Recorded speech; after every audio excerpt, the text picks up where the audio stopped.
my existence ceased on the 200th day of the Odyssey expedition. Physiologically, my body continued to function. My heart contracted with its familiar cadence, propelling blood through the network of arteries and veins. Erythrocytes dutifully delivered oxygen to tissues and organs. My lungs undertook their measured respiratory cycles, filling and emptying themselves of the life-sustaining gas mixture. My digestive system was still processing the remnants of a concentrated ration pack, extracting the final calories of energy. But consciousness, the very essence that defined me as an individual, as Dr. Danny Thorne, had already registered the fact of my demise. I had become just another name on the somber roll call, one invisibly maintained since humanity's very first attempts to venture beyond Earth's atmosphere. This list, originating decades ago with the tragic incidents marking the dawn of the space age, now numbered in the millions. Astronauts, explorers of lunar seas and Martian canyons, pilots of orbital stations and interplanetary vessels, they were all there. The causes were varied: equipment failure, human error, miscalculations by mission command, collisions with micrometeoroids, radiation exposure, or simply a fatal confluence of circumstances impossible to foresee or prevent in the unforgiving void of space. My name was destined to take its place in this registry. 24 hours prior, the name of Dr. Lena Hansen, our ship's physician, had been added. Mere minutes later, she was followed by the mission commander, Eva Rostova. An hour ago, flight engineer Kenji Tanaka joined them. Now, it was my turn. I watched as the Odyssey, our home and fortress throughout the long months of flight, having traversed a distance of 120 astronomical units from the Sun, began to disintegrate. The metal structures of the hull twisted and ruptured, internal bulkheads buckled, sections of the outer plating sheared off. Ship debris, fragments of equipment, the crew's personal effects, all of it drifted slowly apart, carried away into the silent, inky emptiness of interstellar space. And in that void, at the periphery of my vision, I sensed the presence of something immense, unfathomable, which we had tentatively named Leviathan. A colossal structure whose tendrils seemed to pulse within the cosmic abyss. Our crew was the first to penetrate so far beyond the bounds of the solar system. We were the pioneers of interstellar space, and we were the last to make this journey aboard the Odyssey. Space, which had lured us with its mysteries and boundless expanses, ultimately consumed us entirely, revealing its true, indifferent, and destructive nature. I strained to focus my gaze on the distant point of light that was now our sun. It required concentration, a deliberate turning away from the unfolding catastrophe and the encroaching darkness. Anyone who has been in Earth orbit, or even traveled to the Moon and Mars, cannot fully comprehend what true outer space, the expanse between star systems, truly is. Yes, from hundreds of millions of miles away, Earth shrinks to a tiny blue marble. Yes, one can feel the infinite emptiness while tethered outside the ship in a spacesuit, connected only by a safety line. But none of that is the crucial point. Because there, within the solar system, you still see the sun. It dominates the celestial sphere. It radiates palpable warmth, light. It remains a landmark, the center of the system to which you belong. Its apparent size diminishes as you move farther away, with each astronomical unit traversed. But even in the Kuiper Belt, beyond Neptune's orbit, you are still inside your cosmic home.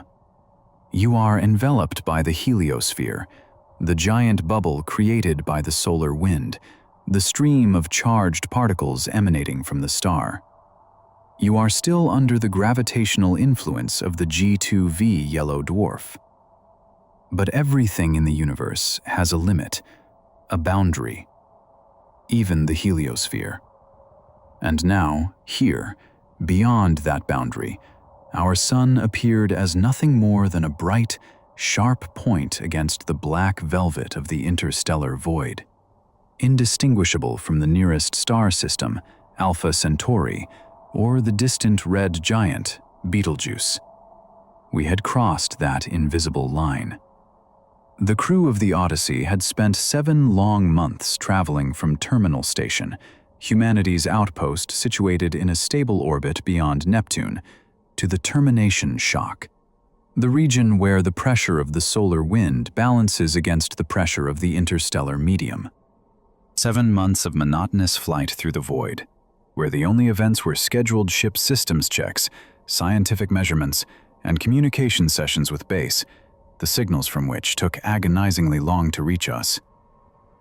Eva Rostova, our commander, an experienced pilot with thousands of flight hours within the solar system, now leading the first interstellar mission. Lena Hansen, physician and psychologist, responsible for the crew's physical and mental health under conditions of extreme isolation. Kenji Tanaka, a brilliant engineer capable of diagnosing and repairing any malfunction in the Odyssey's complex systems. And I, Danny Thorne, biologist, studying the effects of deep space on living organisms and searching for potential life forms beyond the heliosphere. 4 individuals, confined within a metal capsule of just over 2,000 square feet, hurtling through infinity. 2 days ago, we had made history. The Odyssey crossed the heliopause, the boundary of the termination shock, becoming the first crewed, human-made object to enter interstellar space. Excitement and triumph washed over us. We took turns venturing outside in cumbersome extravehicular activity, EVA suits. First Lena and Kenji, then Ava and I. Each pair proudly held up a rectangular plaque for the external cameras, bearing the simple yet staggering inscription: Earth, 12.4 billion miles. It was a moment of glory, the pinnacle of our careers, the culmination of decades of preparation and technological progress. The photos and video footage of this moment were destined for every history textbook. After the euphoria, the routine of work began on this new, uncharted frontier. Each of us had a few final tasks before commencing the long journey home. As the biologist, I was scheduled to conduct a series of observations on the behavior of laboratory rats, descendants of many generations bred and raised in spaceflight conditions, and monitor the status of the hydroponic plant cultures. Kenji and Ava were tasked with deploying a series of automated reconnaissance probes designed to gather data on the interstellar medium at various distances from the ship. Lena's duty was to perform final medical examinations on the crew to ensure that crossing the heliopause and residing in interstellar space had not produced any unforeseen negative effects on our bodies. The plan was simple and clear. Complete the final scientific tasks, perform a symbolic victory lap in the interstellar void, then turn the Odyssey around and begin deceleration for the return into the gravitational embrace of the solar system. The journey home would take another 7 months, but the thought of return, of the mission's success, warmed our souls and gave us strength. We were prepared for any technical difficulties, for the psychological strain of the long flight back. But we were not prepared for the encounter with Leviathan. That encounter nullified all our plans, our hopes, and our very future. It transformed the mission's triumphant conclusion into a tragedy, and our ship into a drifting sarcophagus at the edge of the known universe. 20 hours ago, everything was still proceeding according to plan, with no hint of impending disaster. I had just emerged from my sleep cocoon, secured to the wall of the habitation module. Settling near a small porthole, I activated the heating system for a retort pouch breakfast, the standard procedure to begin a workday aboard the Odyssey. The ship seemed unusually quiet, but I didn't attach much significance to it, attributing the silence to the main plasma drive operating in a low-power trajectory maintenance mode, emitting only a faint, low-frequency hum. The quiet was relative. The background noise of life support and ventilation systems persisted, but the usual sounds of other crew members moving about, their conversations, were absent. Danny, Kenji Tanaka's voice, came from his sleeping quarters deeper within the HAB module. "I'm turning in. My shift's over." He used my first name, though in official communications, we more often stuck to surnames or titles. It was a sign of the informality that had developed over the long months of shared flight. Kenji had just finished his watch monitoring the ship's systems. According to regulations, he was due an 8-hour rest period. He had taken the standard dose of medication to promote rapid sleep onset and quality rest in microgravity and artificial light, and almost immediately drifted off in his sleep sack. I'd seen his still form when I glanced into his compartment before heading to the lab module. "All right, Kenji, get some rest," I replied, though he probably didn't hear me. "By the way," I added, more out of habit, "have you seen Lena or Eva?" No response. The engineer was already asleep. I was alone in the central part of the HAB module. The commander was nowhere in sight, nor was the doctor. It was slightly odd. Usually by this time, Eva would be on the command deck, reviewing reports and planning the day's tasks, while Lena would either be conducting morning medical checks or analyzing data in her workstation. I sat by the porthole for a few minutes, watching the motionless, cold stars of interstellar space, trying to push away a faint, inexplicable sense of unease. Perhaps they were both in the medical bay. Or maybe Eva had decided to personally oversee the probe preparations in the cargo hold. There could be numerous explanations. Pushing off the wall, I glided smoothly down the corridor toward the lab module, my primary workspace. Slightly closing the hatch behind me so as not to disturb the sleeping Kenji with potential noise, I floated over to a large transparent enclosure, a complex multi-level maze for the lab rats. These small rodents, 96th generation specimens bred specifically for spaceflight, were perfectly adapted to microgravity. They scampered nimbly through tunnels and compartments, clinging to the mesh surfaces with their paws. Nearby stood a vertical hydroponic terrace with several types of plants, also subjects of my research. I performed the scheduled tests, took air and water samples from the rat module's life support, assessed the animals' activity levels, checked the condition of the plants on the terrace. Then, one by one, I placed several rats into the veterinary scanner for detailed analysis of their physiological parameters. The results were within normal limits, no anomalies, no signs of negative impact from the interstellar environment. It seemed the boundary of the solar system was indeed more of a psychological barrier for humans. Microgravity remained microgravity, and the confined space of the ship remained confined space, regardless of whether you were 300 million miles or over 12 billion miles from the nearest pizzeria on Earth. The physical conditions inside the Odyssey had barely changed. Finishing the tests, I fed the rats a special nutrient gel and transmitted the collected data and a brief report to Terminal Station. The signal carrying my report, traveling at the speed of light, would take over 18 hours to reach the outpost. Any reply, if forthcoming, wouldn't arrive for at least 36 hours. Such were the realities of communication across these colossal distances. Just as I was finishing with the transmitter, a shadow flickered in the corridor outside the lab. I caught the movement out of the corner of my eye. From the silhouette, I thought it was Lena Hansen. "Lena," I called out, "have you seen Eva? We need to get started on the probe deployment soon." No answer came. I peered out of the lab module into the corridor. It was empty. "Lena?" I repeated, louder. My voice sounded unusually resonant in the ship's quiet. The Odyssey, despite being designed for long-duration missions, was relatively small, about 200 square meters or just over 2,000 square feet of living and working space. There was practically nowhere to hide unless one locked themselves in one of the modules.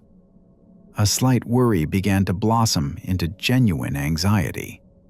The absence of the commander and the doctor from their posts for such an extended period was highly unusual. Pushing off the corridor wall with my feet, I propelled myself back to the HAB module in one fluid motion. Kenji Tanaka still hung motionless in his sleep sack, his arms extended forward in the characteristic posture of sleep in 0G. His steady breathing was the only sound disturbing the silence of the compartment.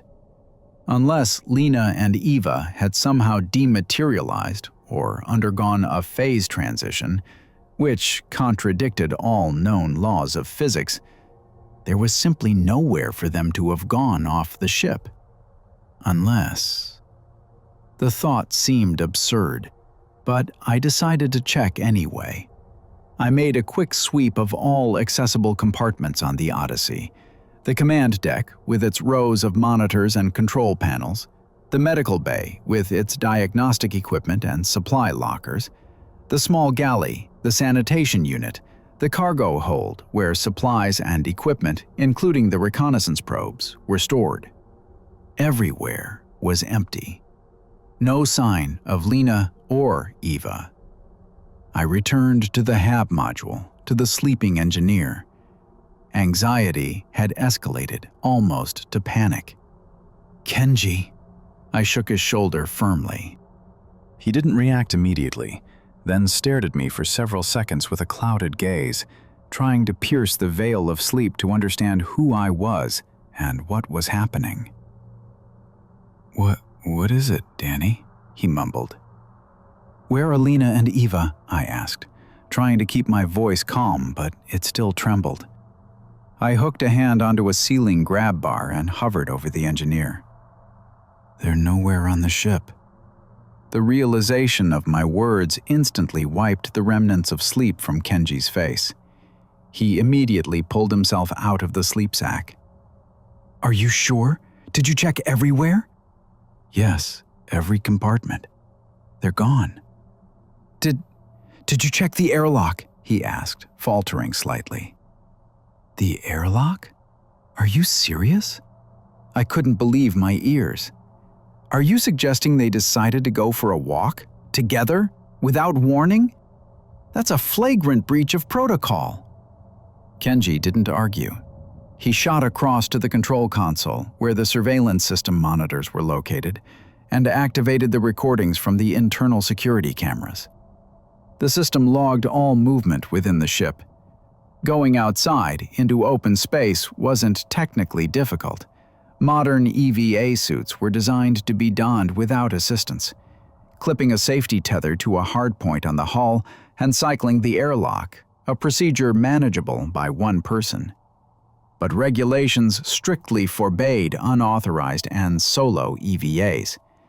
Any spacewalk required meticulous preparation, authorization, and the presence of at least one crew member remaining on board for monitoring and support. While Kenji reviewed the recordings, I descended to the lower section of the ship. In 0G, up and down were purely conventional, but the airlock and the escape pod bay were traditionally considered the lower decks. The escape pod was in place, sealed, and ready for emergency use. It was more of a psychological support measure, a small capsule capable of holding the entire crew and providing life support for a few hours. Its actual utility in interstellar space, billions of miles from the nearest aid, was minimal. It had no propulsion for maneuvering, minimal oxygen and water reserves, and no means of landing on a planet. Its only chance of saving the crew would be in a catastrophic ship breakup scenario in close proximity to an inhabited station or another vessel capable of retrieving the pod. I peered through the small, reinforced window of the airlock chamber. Although there were 4 of us, mission regulations for such a long duration dictated only 2 primary EVA suits on board, plus 1 backup, which was heavier and bulkier. The backup suit was secured in its designated spot against the compartment wall, but the 2 primary suits were missing. The internal sensors and the airlock timer provided irrefutable evidence. The outer hatch had been opened approximately 2 hours ago. An EVA had taken place. I swore loudly, forgetting protocol and self-control. "Kenji!" I launched myself back towards the control console. "They went outside 2 hours ago."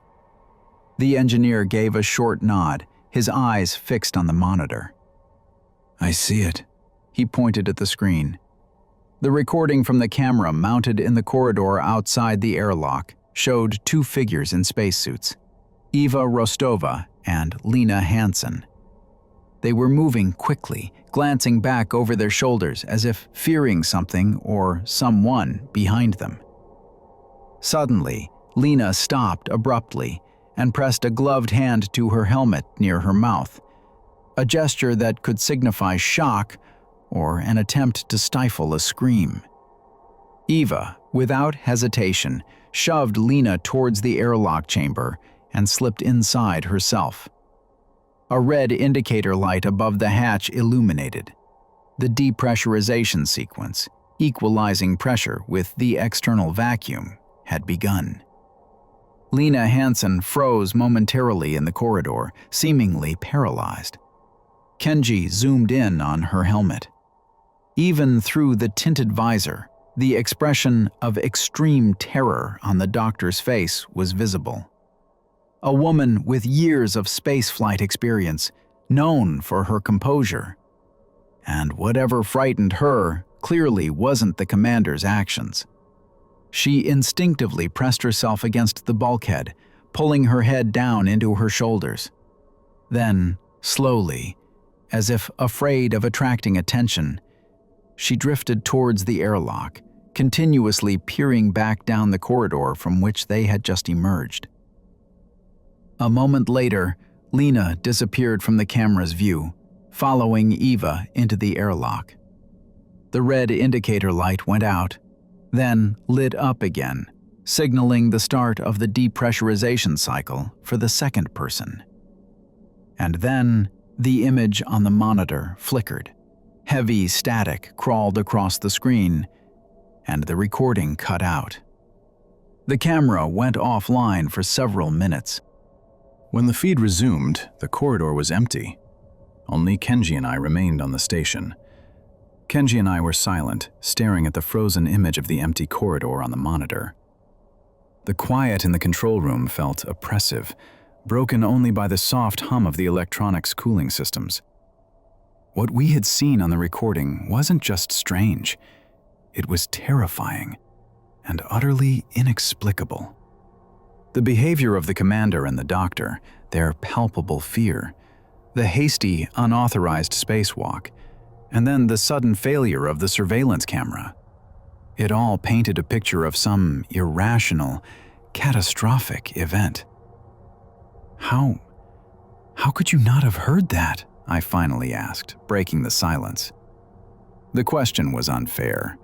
I hadn't heard anything either from the lab module, but I needed to vent the accumulated tension and bewilderment. Kenji's face reflected the same confusion as mine. "I was asleep, Danny," he answered quietly. "Took a sleeping aid. I didn't hear a thing." "We need to report this to Terminal Station immediately," he said more firmly, regaining his composure. "And tell them what?" I countered. "That the commander and the doctor went outside for no apparent reason and then vanished? That the cameras cut out? The signal takes 18 hours just one way." "Before we raise the alarm, we need to try and find them." We should launch a recon drone. If they managed to grab extra oxygen tanks, they might still have a chance. They could have gotten disoriented. Maybe a tether broke. I clung to any hope, however faint. But we can't hide this from command indefinitely, Kenji pointed out reasonably. Sooner or later, we have to report. Yes, we do, I agreed. But first, we search. Especially since you, unlike me, were apparently awake for a while before you went to sleep. Weren't you? Are you sure you didn't notice anything before you turned in? A note of suspicion I couldn't suppress crept into my voice. Don't point fingers at me, Danny, he replied, almost sharply, his face tightening. I was tired after my watch. I didn't notice anything unusual. Prep the drone. I'll check the comms systems and external sensors. My primary specialty is biology.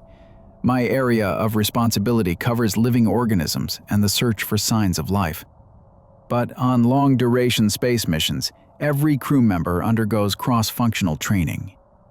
Kenji Tanaka, an engineer to the core, was trained in basic field surgery, and I, in turn, knew how to operate most of the ship's systems, including the deployment and control of external probes and drones. An hour later, after meticulous pre-flight checks, I sat in the operator's chair in the control room. Displayed on the main monitor before me was the view from the camera of a small reconnaissance drone equipped with high-precision optical systems, a thermal imager, and various sensors for analyzing the surrounding environment. The drone was mounted on the Odyssey's external manipulator arm, ready for deployment. After triple-checking all systems, I gave the command to detach. The small craft separated silently from the ship and hovered a few yards from the hull. I silently hoped Lena and Eva were still alive. There were precedents where astronauts in critical situations in open space had bought themselves an extra hour or 90 minutes of life using special medical compounds that induced a state close to hibernation. If they had those pills with them and managed to take them before their primary oxygen supply ran out, they might now be in a deep sleep, their metabolism slowed to an absolute minimum. In such a state, they could be rescued if found quickly enough. Kenji took the adjacent seat and strapped himself in. "Anything yet?" he asked, peering at the drone feed. I shook my head negatively and began maneuvering the drone, slowly moving it away from the Odyssey in an expanding spiral pattern, widening the search area. On the monitor before me unfolded the majestic and terrifying panorama of interstellar space. A scattering of bright, sharp stars against a perfectly black backdrop. Most of these points of light were invisible to the naked eye from within the solar system. Red giants, nebulae in the Orion arm of our galaxy, distant galaxies whose light had traveled billions of years to reach us. Star clusters, families of thousands of suns, appearing from this distance as single, slightly blurred patches of light. Myriad worlds, myriad possibilities. And then I remembered the bitter truth. The light from many of these stars had traveled so long to reach us that the stars themselves might have long since died, collapsing into white dwarfs, neutron stars, or black holes. The speed of light, a fundamental constant of the universe, made us mere observers of the past, often a very distant past. "Danny!" Kenji suddenly exclaimed. "Look! What is that?" At first, I couldn't discern anything beyond the familiar stellar panorama. Then Kenji activated the zoom function on one sector of the drone's field of view. I leaned forward, scrutinizing the screen, and involuntarily cursed, just as I had earlier near the airlock. The entire space before us, as far as the drone's camera could see, was occupied by a structure of titanic proportions.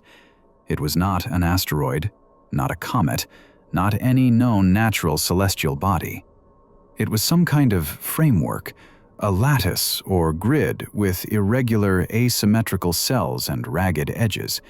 It wasn't made of metal, rock, or any material familiar to humanity.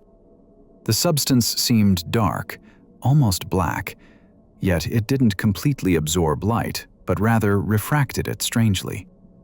The structure looked as if colossal tendrils or fibers had erupted from the core of a hypothetical planet the size of Betelgeuse and filled an enormous volume of space.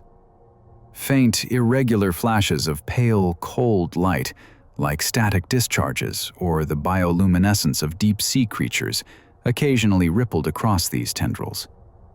It resembled something organic, a living entity from a nightmare, a gigantic cosmic monstrosity.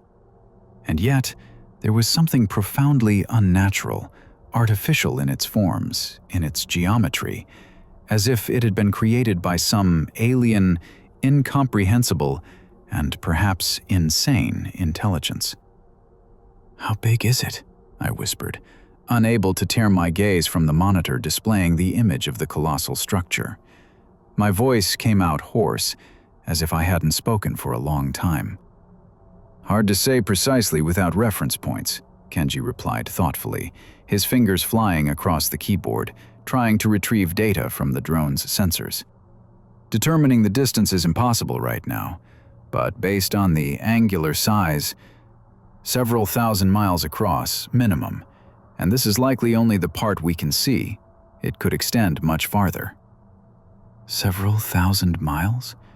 It was difficult to comprehend.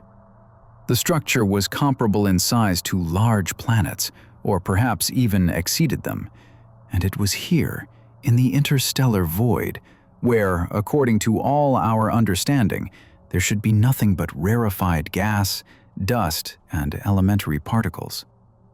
"So, it could be even bigger?"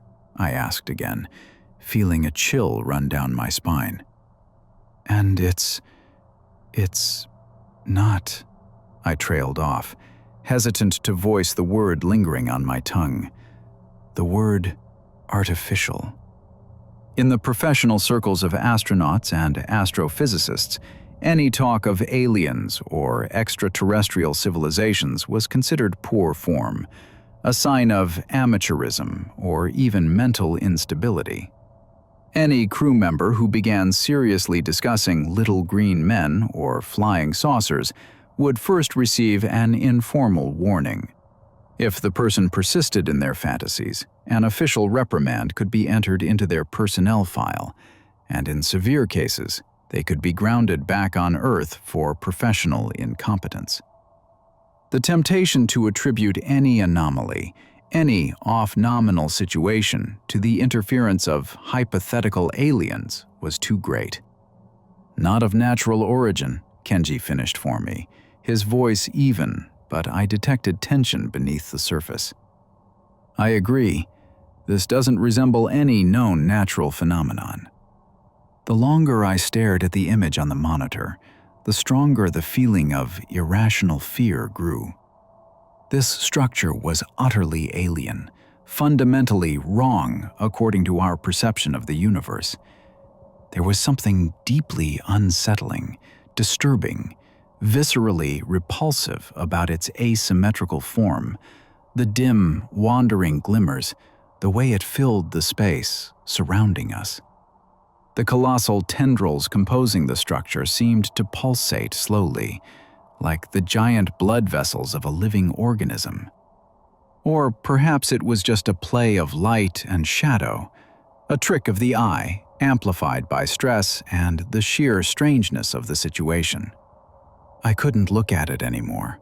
Feeling nausea rise, I pushed off the chair with my feet, intending to float out into the corridor, get some water, collect myself.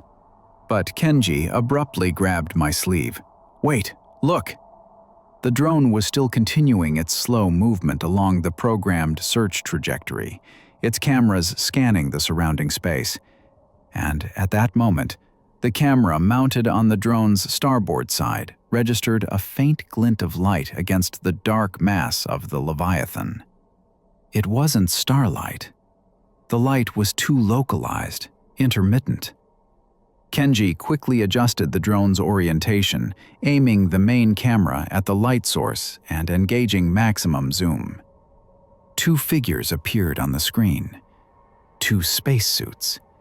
They were slowly tumbling around a common center of mass, bound by the invisible forces of microgravity in a macabre, silent dance. Their limbs were unnaturally splayed and frozen in random positions. The dark visors of their helmets reflected the infinite blackness of space, peppered with distant stars and fragments of the giant structure.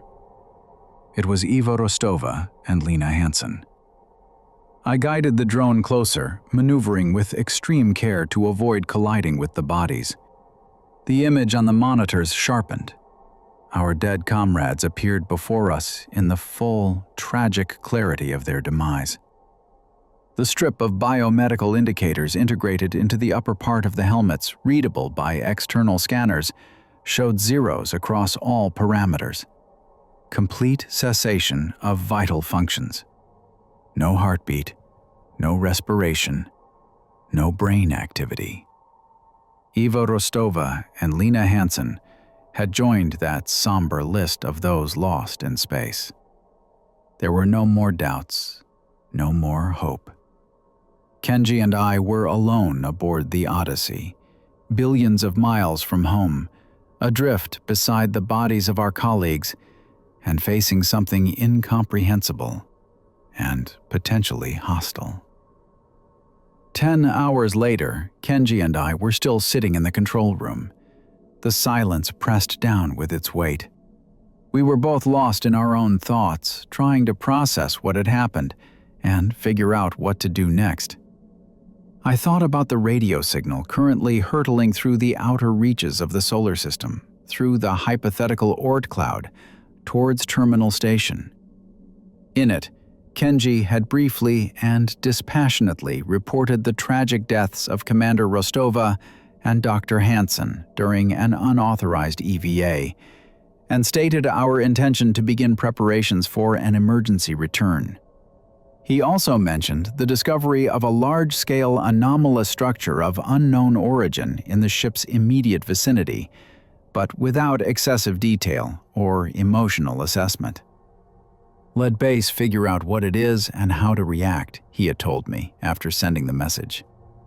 And I thought about the fact that we would have to spend at least another 7 months together in this confined space, maintaining the Odyssey's functionality and our own sanity at the absolute limit of our capabilities.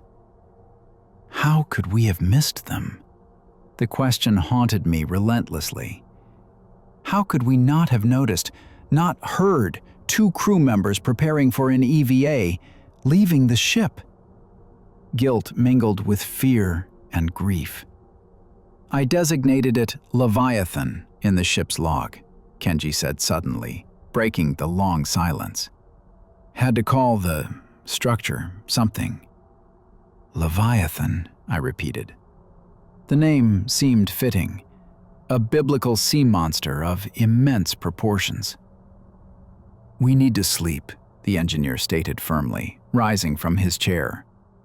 In shifts. You first, then me. I'm assuming command functions. You'll take on medical duties in addition to your own. There are only 2 of us, so the workload increases, but it's manageable. I didn't argue. Physical and emotional exhaustion were taking their toll. The ship, which had so recently felt like a secure home, now felt like a cramped cage, a trap. The awareness of how thin the metal hull was, separating us from the absolute vacuum and frigid cold of interstellar space, became almost physically palpable. I suddenly, sharply, remembered my home, the subterranean colony on the moon where I spent my childhood. There, thick layers of regolith and meters-thick walls protected against radiation and temperature extremes, creating an illusion of safety. Here, on the Odyssey, we were utterly vulnerable. Sleep wouldn't come, even after I took an increased dose of the melatonin supplement. My heart pounded in my chest. Every creak, every groan of the ship's hull made me jump. I constantly felt as though someone was moving silently through the corridors, that unseen eyes were peering through the portholes. The image of the giant Leviathan stood before my eyes, its pulsating tendrils seeming to reach out towards our small ship. I drifted into an uneasy doze filled with fragments of nightmares. And then I woke abruptly to a bright red light flooding my sleep compartment. It was uneven, pulsing. My first thought was of a fire or a major malfunction in the power supply system, but the emergency siren was silent. The familiar hum of the plasma drive, operating at low power, continued to resonate through the compartments. The displays on the compartment wall glowed, showing nominal life support system parameters. So, the problem wasn't with the ship, or not just with the ship. A small water bubble escaped from the drinking water dispenser, a common occurrence in 0G, floated slowly past my face. It was about the size of a wristwatch. As the bubble reached the opposite wall, a dark shadow of irregular shape flickered across it for an instant, and the transparent sphere burst, scattering into myriad tiny droplets. I instinctively reached for the headlamp that always hung on a carabiner near the head of my sleeping berth. Then I froze, feeling a scream catch somewhere in my throat. Shadows were crawling across the walls of my compartment, across the ceiling, across the floor. These were not mere shadows cast by objects, distorted by the red light. They moved of their own accord. They were voluminous, alive. The long, elongated heads of these shadows darted from side to side, as if searching for something. Their limbs, thin and numerous, writhed and contorted at utterly unnatural angles, as if breaking and refusing in continuous motion. The shadows crept out from ventilation grills, from gaps in the paneling. They filled the space, moving purposefully, like leeches sensing the warmth of a living being. The unlit headlamp slipped from my numb fingers and floated slowly away. I felt a faint disturbance of air on my face, as if something invisible had swept past very close. Only then did I realize the source of the pulsing red light was outside, coming through the porthole. One of the shadows detached itself from the wall, becoming denser, almost tangible. It approached me. It had 6 pairs of writhing, worm-like appendages, and in that moment, I felt an alien consciousness. It wasn't like thoughts or words or images. It was something else, cold, indifferent, infinitely ancient and powerful. It brushed against my mind, searing it with its otherness, and I lost consciousness, plunging into a welcome darkness. I awoke to Kenji's loud voice booming from the intercom speaker. "Danny! Danny, get to the lab! Now! Quickly!" I sat up with a jolt in my sleep sack, trying to orient myself. My head felt heavy, my mouth was dry. The ship's chronometer on the wall indicated I had been unconscious for about 3 hours. The red light was gone. The compartment lighting was normal, standard. The familiar hum of the engines and life support systems was reassuring, restoring a sense of reality. Could the shadows, the red light, the alien consciousness, could it all have been just a continuation of the nightmare induced by stress and exhaustion? Unstrapping myself from the sleep sack restraints and trying to banish the remnants of the ghastly visions, I pushed off the wall and flew down the corridor towards the lab module, from where Kenji's voice was coming. "What happened?" I asked, entering the compartment. Kenji stood by the transparent rat enclosure. His face was pale, etched with an expression of shock and disbelief. He silently pointed at the container. All the lab rats were dead. Their small bodies floated motionlessly in zero-G, pressed against the walls of their compartments, bellies up. No visible injuries, no signs of struggle. They had simply ceased to live. The plants on the vertical hydroponic terrace, which only yesterday had pleased the eye with their greenery, now looked withered and lifeless, as if they hadn't been watered in weeks. The leaves were curled and darkened, the stems limp. "Useless," Kenji muttered in a hollow voice, seeing me instinctively reach for the lab's video surveillance control panel. I already checked. The recording for the last 3 hours is gone. Static and system failure, again, just like when Eva and Lena disappeared.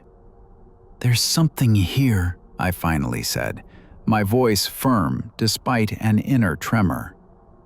"Right here on the ship, something alien. The thing Eva and Lena were trying to escape when they jumped into open space. The thing that killed the rats and the plants. The thing I saw, or felt, last night." "Danny," Kenji began in a cautionary tone. "Listen to me, Kenji," I cut him off, turning to face him. "The one thing I am absolutely certain of is my own sanity. I've passed hundreds of psych evals and simulations. I can tell the difference between a nightmare or a hallucination and what's actually happening. What I saw, those shadows, that light, it was real." Kenji looked at me intently, searchingly. Doubt and concern were plain in his eyes. "I am currently acting ship commander," he replied after a brief pause, his voice becoming official and cold. "And I will be obligated to log everything you say. Any mention of shadows, alien consciousness, or unexplained phenomena. And command at Terminal Station will not like it one bit.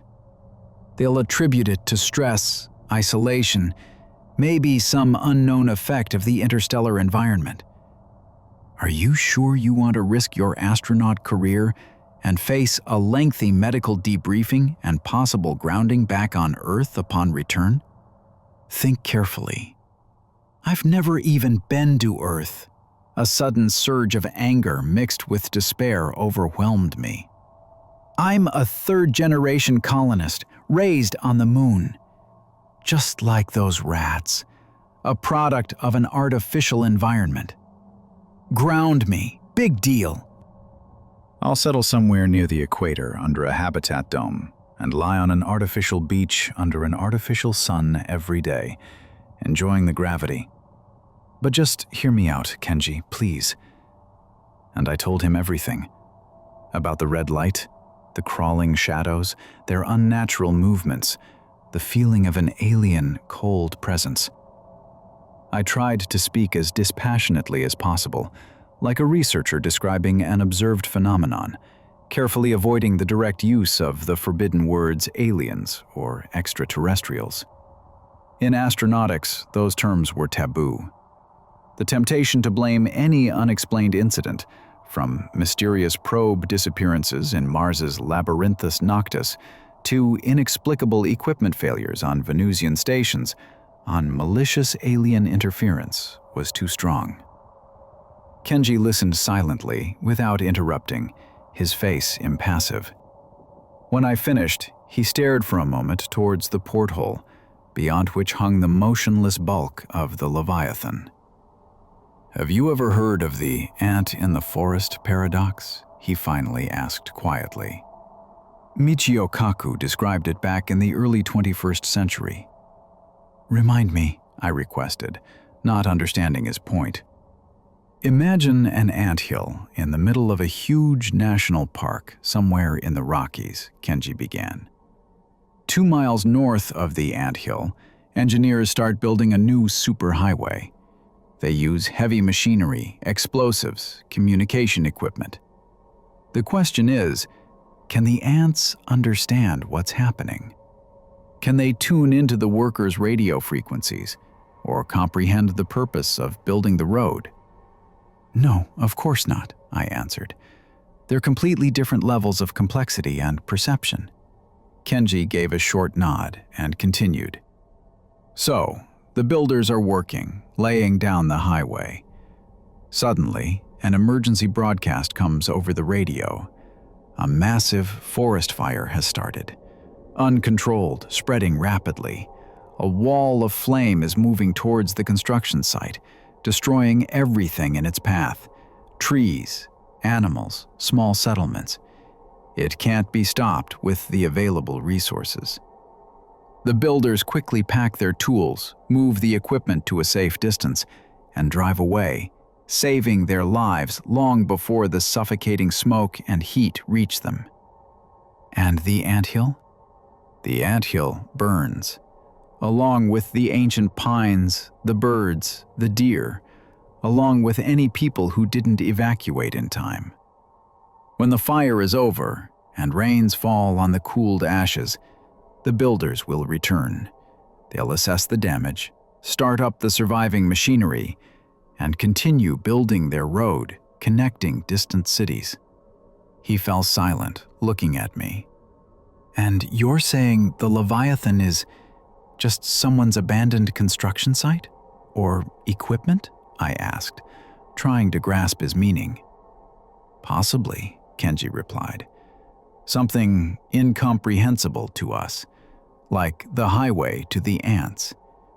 Something that operates according to its own laws, which we cannot understand. But Kenji, it felt alive. I felt it. And the shadows, the dead rats, the plants, and you passing out? You must have been unconscious too when I woke up. You saw or felt something too. I paused, and suddenly a simple thought struck me with blinding clarity. What were you doing when the cameras went out? The first time, when Eva and Lena disappeared. And just now, when I was unconscious. You said you were working. It's suspiciously convenient how you always happen to be either asleep or working with the cameras off every time something inexplicable and horrible happens. I grabbed the engineer by the front of his jumpsuit and slammed him against the wall with the dead plants. He didn't even try to resist, just looked at me with a tired, heavy gaze. Answer me, Kenji. What are you hiding? Danny, let me go, he said quietly. Not a chance. Answer me. I don't know. His voice was barely a whisper. Maybe I passed out too. I wasn't watching the time.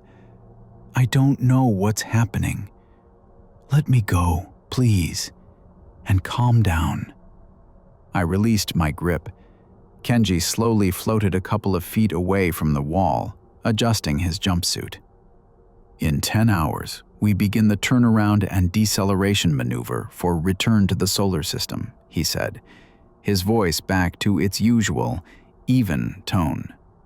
Prepare everything necessary on your end. With those words, he turned and disappeared down the corridor leading to the control room. I was left alone in the lab, among the dead rats and withered plants, with a heavy sense of impending doom. Fear grew, tightening into an icy vice around my chest. The ship, our little odyssey, no longer felt like a sanctuary. It had become a sinister cave, its dark corners hiding unseen and hostile entities. Every sound, the click of a relay, the hiss of ventilation, the faint hum of equipment, echoed like thunder in my ears, making me flinch. I retrieved the body of one of the dead rats from the enclosure and carefully placed it inside the glove box, a sealed chamber with built-in rubber gloves allowing manipulation of samples in an isolated environment. Using a fine scalpel, I made an incision in the rodent's abdomen. A few drops of dark blood emerged from the cut, immediately forming small spheres that floated slowly within the box. I conducted a quick visual inspection of the internal organs.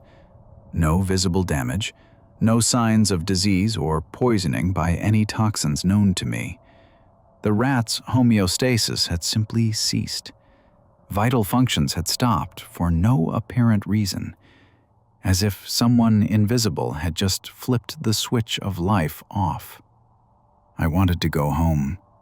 Not to the moon, with its sterile domes and artificial light where I grew up. I wanted to go to Earth, the planet I had never seen firsthand, knew only from stories, photographs, and old videos. I first left the subterranean lunar cities only at 25 when I entered the astronaut academy. And then, standing on the lunar surface in a spacesuit, I saw the sun for the first time, not on a monitor screen. It was a small, blindingly bright disk against the black sky, but it seemed distant and not particularly significant compared to the giant Jupiter, which dominated the lunar sky at that moment. And then I wanted to fly closer to it, to where the sun was large and hot, where its light and heat were so intense that special shelters and protective filters were necessary. Or, as the genetic memory of ancestors who lived under an open sky whispered to me, to where you could take off your suit, breathe ordinary air, and not worry about the noise of life support systems and the risk of depressurization. To Earth, where there was real life, not confined by the walls of domes and airlock chambers. At that very moment, as my thoughts were so far away, the ship plunged into darkness again, completely. Lighting panels, wall displays, equipment indicators, all extinguished. Even the faint hum of the life support systems died. Only absolute, impenetrable blackness and silence remained. "Kenji," I called over the intercom, fumbling for the button on the panel next to the glove box. No answer, only silence. The blackness pressed in, eroding the last vestiges of self-control. I frantically searched by touch for the headlamp I had dropped earlier. Finding it floating near the wall, I quickly put it on and pressed the power button. No reaction. The lamp was dead. And then the lab began to fill again with the familiar red glow. It was dim, barely perceptible, pulsing almost at the threshold of perception. But it was enough for me to vaguely make out the shapes of equipment, walls, the glove box with the dead rat inside. Somewhere deep within the ship, from the direction of the control room, came Kenji's piercing scream, full of terror. It cut off as abruptly as it began, and silence fell once more, broken only by my own ragged breathing and the pounding of my heart in my ears. The grotesque, shapeless shadows crept across the lab walls again. Their movements were faster now, more aggressive. Their limbs twitched and writhed, and their long, elongated heads sometimes merged with the main mass of shadow, sometimes stretched out, acquiring a hideous three-dimensionality, hanging in the air directly in front of me. The container with the dissected rat inside the glove box spontaneously flipped over, and the spheres of rat blood floated out through the unsealed instrument port. The red bubbles drifted slowly past me. One of the globules burst right near my face, spattering my skin with tiny, sticky droplets. The red glow outside, beyond the porthole, intensified. It pulsed faster, brighter, and on the other side of the sturdy quartz glass, I saw them, the long, dark tendrils of Leviathan. The colossal structure was no longer stationary. It was moving, or growing. Its tentacles crept slowly towards us, like a giant cosmic mold spreading across a nutrient medium. Pushing off the wall with all my might, I launched myself out of the lab, into the corridor, and then into the HAB module. The moment I left the lab, the shadows vanished, the red glow died, and I was once again in complete, absolute darkness and silence. A moment later, my headlamp suddenly switched on by itself, its bright white beam carving the familiar outlines of the HAB module out of the gloom. "Kenji! Kenji, where are you? Answer me!" I yelled, my voice cracking with fear. No one answered. An unnerving, deathly silence filled the ship. The Odyssey, our outpost of humanity at the edge of the unknown, had definitively become a tomb just over 2,000 square feet in size. If the main engine and generators had failed, and the complete power outage indicated exactly that, then the air regeneration system wasn't functioning either. If the failure was serious and irreversible, we were both finished. The oxygen in the emergency tanks would last only a few hours. I flew towards the control room from where Kenji's scream had come moments before. Maybe he was injured. Maybe he needed help. I burst into the control room. Kenji was sitting in his pilot's chair, strapped in by the safety harness. He held his head straight, his gaze fixed on the dead monitors before him. He looked as if he were deeply concentrating on something. "Kenji?" I cautiously touched his shoulder. He didn't react. I touched him again, a little harder, and at that moment, his neck bent unnaturally at an impossible angle, as if the spine inside had turned to soft jelly. His body slowly pulled away from the seat back, as far as the harness allowed. His head lolled back, and from his wide-open, unblinking eyes, what stared back at me were not the pupils of Kenji Tanaka, but the same alien, swirling shadows I had seen in my own compartment. At that instant, the entire ship shuddered from a powerful impact or internal explosion. Metal shrieked. The emergency siren, running on autonomous power, began to wail, the signal for hull breach. Air began to hiss out of the ship. Without a second thought, I bolted towards the lower deck, towards the escape pod compartment. Shadows slid past me along the corridor walls, paying me no mind, as if I were something insignificant to them. Air rapidly escaped the depressurizing compartments of the Odyssey. The hiss of escaping oxygen mingled with the howl of the emergency siren and the screech of buckling metal.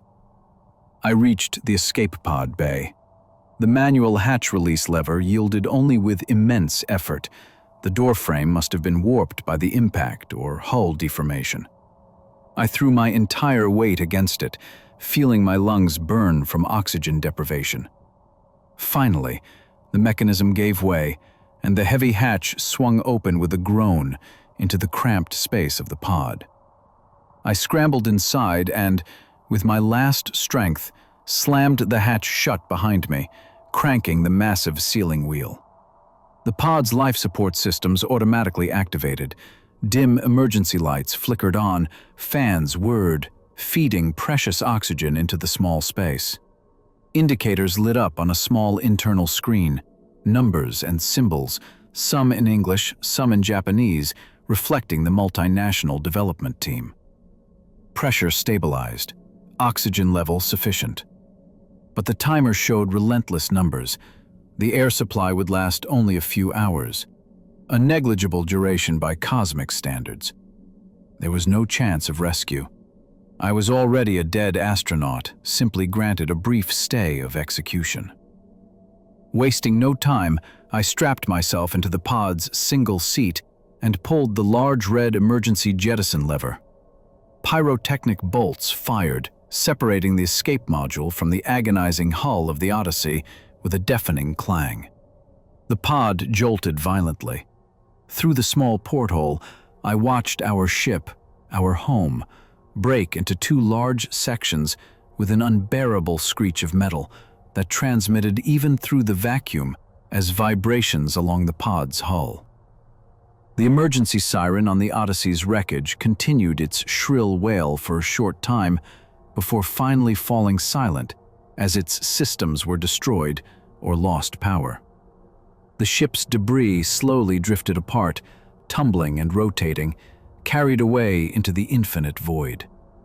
My own breathing echoed loudly in my ears in the ensuing silence of the pod. When the last fragments of the Odyssey vanished from view, and the colossal, silent mass of Leviathan filled the entire space around me, I screamed. I screamed with all my might, heedless of the precious oxygen, screamed from terror, despair, grief, and absolute loneliness. Screamed until my ears rang and my voice broke, turning into a hoarse, soundless howl. When the first wave of panic subsided, a cold, detached calm of the doomed took its place. Acting almost automatically, I retrieved a packet of pills from the small medical kit designed to slow metabolism in emergency situations. Back within the solar system, 15 billion miles away, these pills might have bought me precious time until rescuers arrived, plunging me into a deep sleep, almost a coma, shifting my body into an energy-saving mode. But here, in the interstellar void, it was simply a more merciful form of death. I wouldn't wake up when the oxygen ran out. My consciousness would simply fade away in sleep, quickly and painlessly. I swallowed several pills, washing them down with a sip of water from the built-in reservoir. The damned megastructure, Leviathan, continued to hang silently before me, its dark tendrils slowly stirring, pulsing with faint light, expanding and contracting like a breathing monstrosity of unimaginable scale. And then I realized that Kenji and I had both been wrong in our attempts to classify this phenomenon. We thought in familiar categories, living or non-living, natural or artificial. The domain of the biologist versus the domain of the engineer or physicist. But Leviathan existed outside these concepts. It was something else entirely, existing according to its own laws, utterly alien to us. I turned away from the porthole, unable to bear looking at this embodiment of cosmic horror any longer, and tried to locate the tiny spark of light, our sun. Somewhere out there, around that point, orbited Earth, the planet I had never seen. People lived their lives there, built cities, loved, hated, fought wars, rejoiced and grieved, hid from the heat under awnings and roofs, or conversely, sought the sun's rays as a guide during a dust storm on Mars. There, in that tiny point of light, resided our entire past, our fragile present, and all our possible future. Everything humanity had ever been and ever was. Just ants, scurrying in their anthill, unaware of either the giant construction project nearby or the approaching forest fire. And I imagined one particularly curious ant, prone to long journeys, from that very anthill in the forest, actually traversing those 2 miles. It crawls out onto the edge of the construction site. It sees huge machines with cold engines, discarded work clothes, a crushed radio someone dropped. It doesn't understand the purpose of these objects. Its senses perhaps detect the unfamiliar sharp smell of diesel fuel or machine oil.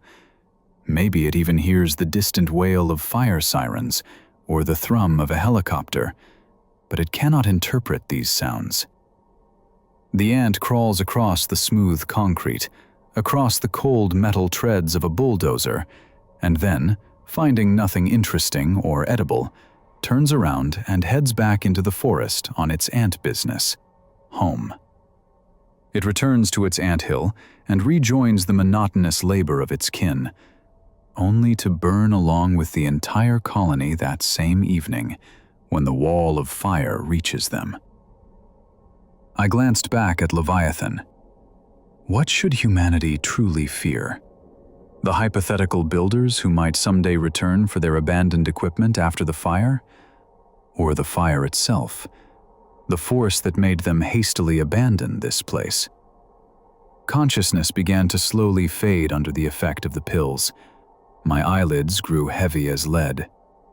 With a final effort of will, I tried again to find the sun among the myriad alien, cold stars, but I couldn't find it. The entire sky was filled only with the inky void and the silent, pulsating immensity of Leviathan.